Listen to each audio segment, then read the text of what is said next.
Thank you for staying with us. So we will be focusing on Lagos, like I said. What mistakes did the former governor of Lagos State make that, of course, the new governor has to learn from? And these and more. Of course, for those of you who've been reading the papers, the former secretary to the state government, Mr. Tunji Bello, did have a very few interesting things to say about the former governor, Akinwunmi Ambode. And I still have in the studio Rahman Adebi and Obi Ajegbo.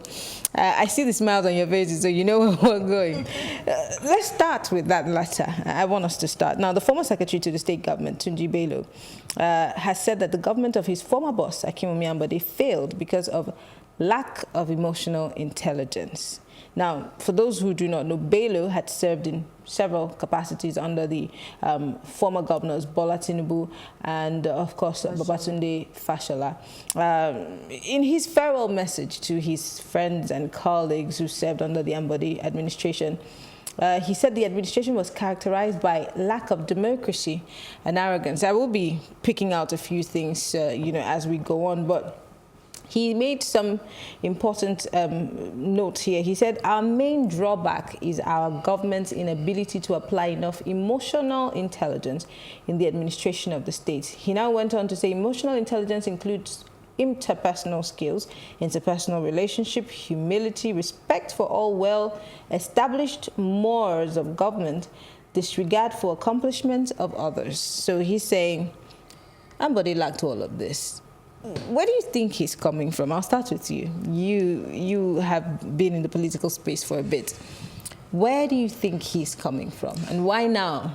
Well, I think it's a well-calculated statement that he had to dish out less than 24 hours to the After. time. Yeah, where, because I think he was so strategic to dish out that, and it's like jettisoning all the accomplishment of the Ambode regime. Saying, speaking truth to power from the internal. Because in as much as we try to water down things before now, but it's coming from an informed point of view to say the honest truth that every... How can you tell that this is informed and not biased? Because you were part of this government. If you were a great SSG, you're secretary to the government. You should have gone to your principal to say, this is what I think. How do you in the know, nicest ways. How do you know he has not gone to his I'm just saying. And that's why you and I we're not part of the government. So I'm saying, how can we also tell for a fact that this was for the fact that he is releasing a statement like this is a calculated statement, and the statement has a lot of backing, because the statement is the statement here has, we go again with this backing thing. Yeah, the statement has a lot of information that that is like everybody has come together to say it's like a collection, a bouquet of what made us feel as a people. Because before you could come up and catalog all those issues, if you count them one by one, you count more than 10. And counting more than 10 means that he's been bottling them, or they've been bottling them together, and they waited up until that minute to say, let's dish our regime, and let's know that maybe something is in the offing for them for posterity, and they don't want this one to haunt them, because they feel that if we don't say it now, somebody else might say it, so we might not take the credit for saying it. If you're in the government, you have the opportunity to voice within the system. And when you voice within the system and the people who are your superiors are not listening, the only thing you can do is to resign out of that system or forever keep quiet. But in this case, he didn't forever keep quiet. That shows that he has a lot of backing of a lot of people. Why, I'm still going to press on you before I go to Obi. Why, while he was SSG, why did he not speak up after you have gone to your principal and he didn't do anything? Resign, then speak up. Why wait till the close of this government? Some people look at this. The question is this: how many Nigerians has resigned willingly? There's a lot of poverty in the land. I think you need to take note of that, because that position is he held. If he did not hold it up to that time, I'm sure a severance package will not be there. So why should we take so he obviously was there for his pocket. So speaking now makes him seem like a two-edged sword. Speaking now means that he watched out for himself. If you cared more about the administration and the lives of the people of Lagos State, you shouldn't have cared about your stomach and the money that you were enjoying, even in a government where you think wasn't working. Obi, I'm curious. If he says that the governor lacked interpersonal skills, interpersonal relationship, humility, respect, what's the governor? So it means that the governor wasn't listening to anybody. He was walking alone. And he survived with him for 4 years. I'm just wondering, where do you stand on all of this? Because there are too many contradicting words here. Earlier on today, I was reading about him, his history, his work, and I must say that Lagos State has been good to him. He's an Abeokuta man and Ogun State man. Lagos State has been good to him. And in politics, he should close the ranks. He should have summoned a meeting between the elders of the party and the governor and put this, he is even more of a seasoned politician than Ambode. And that would have been it. But saying this now is, what he's doing is, let me say this, so I want another job. Let them not say I am part of this. So let me just say this. Why casting aspersions now? If he was that bad, how did you cope for 4 years? Why did you stay? And I'm still trying to wonder, because if you say a man is all of these things... It is very rare. It is very rare to see a Nigerian politician resign. Very rare. I know this, but if a man... I'm still stuck on this paragraph. If a man is all of these things, he must be the most difficult person in the world to work with. The one that I found very interesting was emotional intelligence. Yes, I mean, every human being needs that. I mean, to work, to be in relationships, you need this. So I can let that go, but interpersonal skills, literally, he means that the man was an island. So he was, in my head... It was a one-man show. Exactly, so... I mean, look at Donald Trump. Do you know how many resignations he's had? Still, so you could have, if you were really having the interest of Lagos and Lagosians at heart, you could have resigned and played an Obasanjo role of writing letters or putting out these kind of statements. Then we would be able to take this without a pinch of salt. So I'm just wondering, what card is Mr. Tunji Bello playing? He might be saying the truth, but... What do you think he's aiming for? I think he's aiming to be governor of Lagos State. Maybe not this tenure. I'm at a loss for words. Aiming for governor? Well, I think, when you hear things like this, there are two things involved. First is, what does it stand to gain by saying this? Mm-hmm. So what does it stand to gain? It stands to gain a political appointment or elevation within the party. He served on the three governors. And then if you look towards the election, he was very active in and the Sanwo Olu emergence, and he worked tirelessly to ensure that's done. And my question is, how can a man, because in some quarters, some are saying it's a betrayer, it's a traitor. But, those words are coming out. Why did you wait up until, if you're not a traitor, if you are not part of the people who ensure that the man failed, why did you wait up until this moment to come and voice? Why didn't you, the party has a system of, a mechanism for you to hear your view. Yes. Why don't you go to those mechanisms and, if your view is not well said, pass it through a channel that will help you voice it in such a way that the generality of Lagosians will be better off for it than, because to me now, this is like it's a too weighty statement to make, not even a week after the man has left, but less than 24 hours. That's been strategic. That's been positioning. That's a way of saying I'm not part of the rots, and at the same time going down. I was the good guy. I just stayed there because I had to. Yes, that's more or less what he was saying. So the question an average innocent man will ask is, what is this man trying to say? What's he trying to do? Why doing this to the, because a lot of Lagosians see Ambode from the point of infrastructure renewal that he's doing, and they love him for that. So when they heard this, they were like, do you want to just jettison everything this man has done and, you know, rubbish his tenure?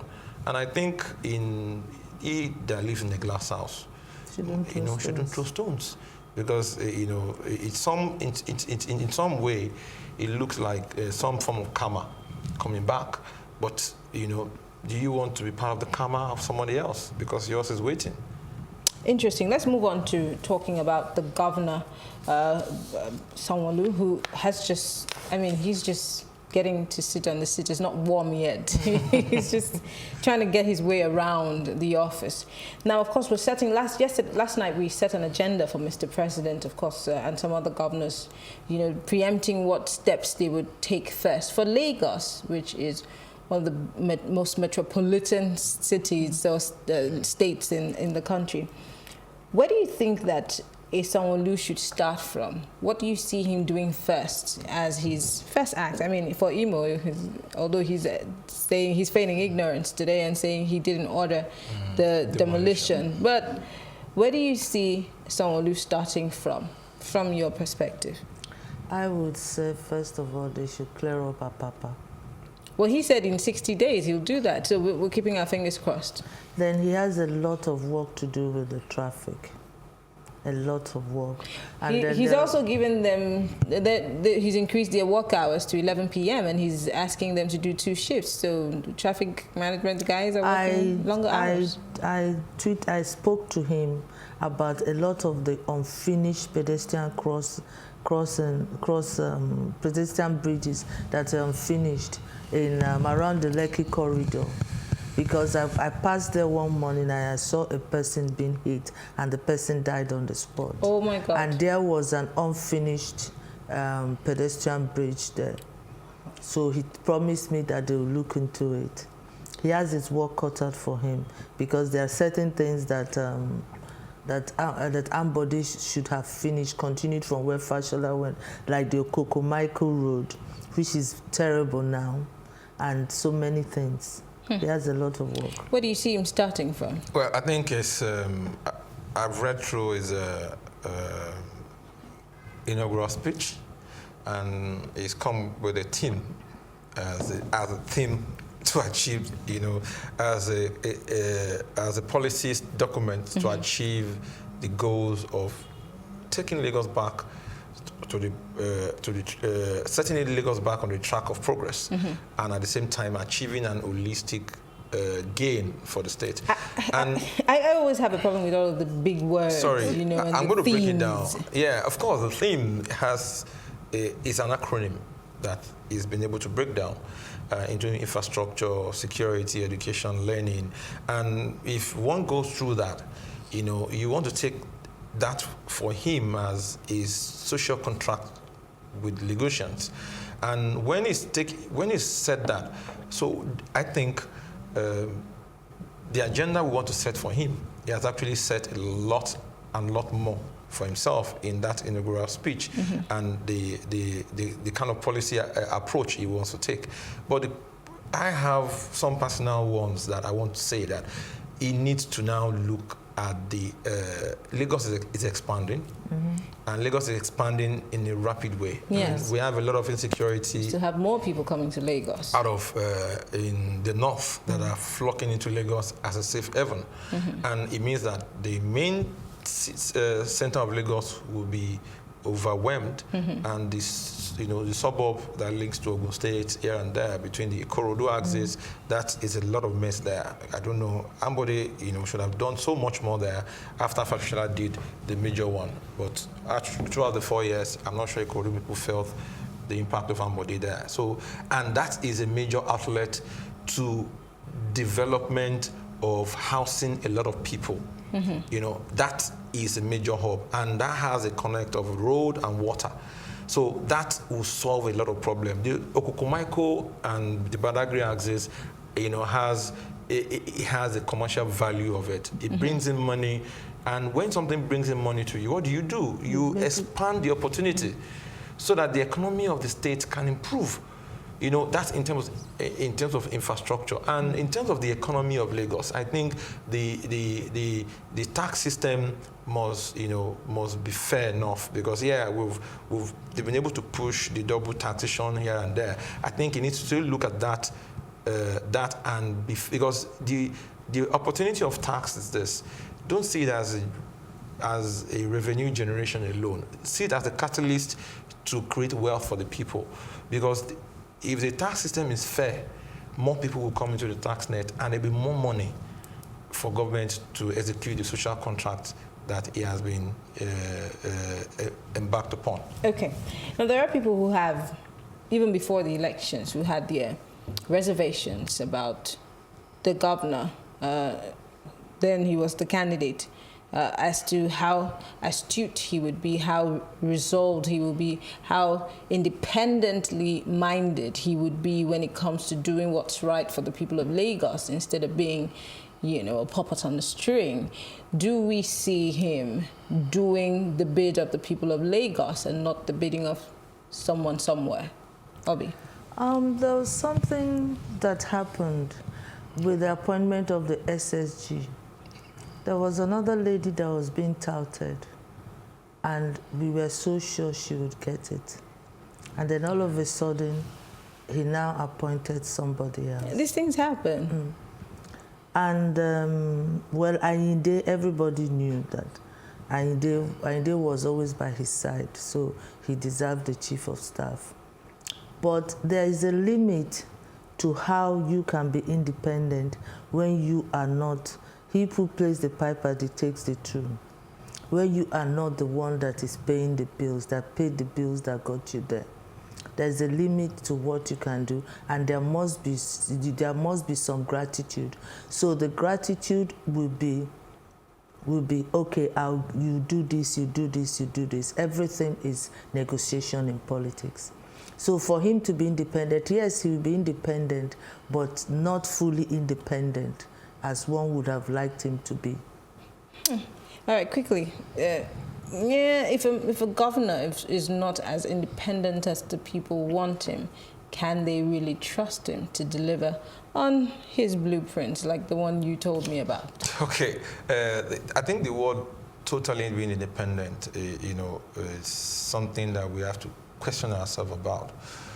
As a governor, you can't be totally independent. You have to be factual. Because total independence means that you do not defer to the yearnings of the people. No, that's not what I meant. No, I did paint a picture. I said there are people who think that he is someone somewhere is whispering into his ears, and he is loyal. And as the result of that loyalty, certain things will not be done in the best interest of Lagosians. In politics, everybody has interest. Of course, it's a game of interest and numbers. You must be able to attend to... See, one of the success of you as a politician is to be able to carry everybody along. And so your independent is interdependent, because you cannot be because you are interdependent on a lot of things. And in your interdependency, you become a better off human being to be able to serve the people. In being interdependent, would you put, let's say, and I'm using these words loosely, would you rather, put sentiment over, let's say, for example, expertise? A man who's able to do a job better, where everybody knows, than a man who you say, no, I trust this one, he will do whatever I say. So because you're interdependent, maybe sentiments might overshadow expertise and someone who is more deserving of an office. Or I'm putting you in a corner, but it's not a corner, I'll tell you, because if you choose the value of meritocracy, then other statements, you quickly overcome them quickly, because meritocracy means that you choose the best guy for the job, because you need to get the job done as quickly as possible. And the benefit of a lot of doubt we're giving to him is that he started well, he set his blueprint, he's still in line with the expectations of the people. Do you understand? So the minute it begins to go off, then we are going to come back here and begin to say everything, because we're going to be measuring against what he has said to us, and we're going to be holding everything accountable. Because how well is when you get the first shot right, we wait for you until you get everything. So anywhere you fall short, we'll let you know, because the job is to become a check to ensure that it works back to line. Okay, all right. Obi wants to add something. So you eating quickly before we Yes, we should not forget the role of the party. Yeah. Positions, it's not just him making appointments. Okay. The party will come in and say, okay, this candidate is good. What candidate do you have? And then, so for him to be totally independent, I find that very hard. It's going to be very difficult. So, well, it's Nigerian politics we're talking about. Thank you very much, Obi Ajegwa, legal practitioner. Rahman Adebi, thank you so much for speaking with us. We appreciate it. And that's all on Plus Politics tonight. We'll take a look at our Plus Politics package, and when I come back, I'll be giving you my take.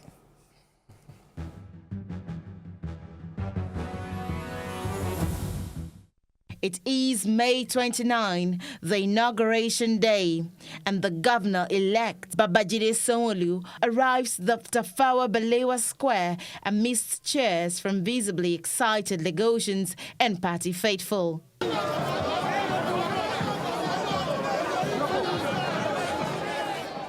Soon, he is sworn in as the new governor of Nigeria's Commercial Nerve Center. I will devote myself to the service and well-being of the people of Lagos State. So help me God.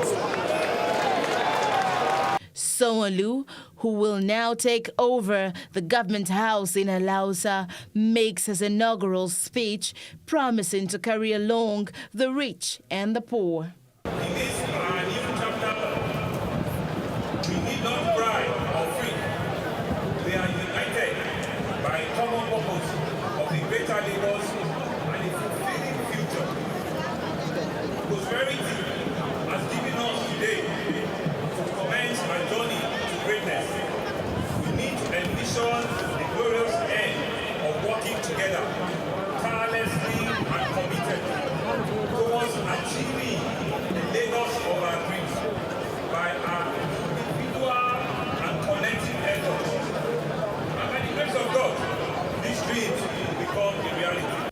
The inauguration holds in the conspicuous absence of the outgoing governor, Akinwunmi Ambode, who handed over officially to the 53-year-old. Sanwo Olu now becomes the 15th governor of 52-year-old Lagos State. Mary Chinda for Plus TV Africa.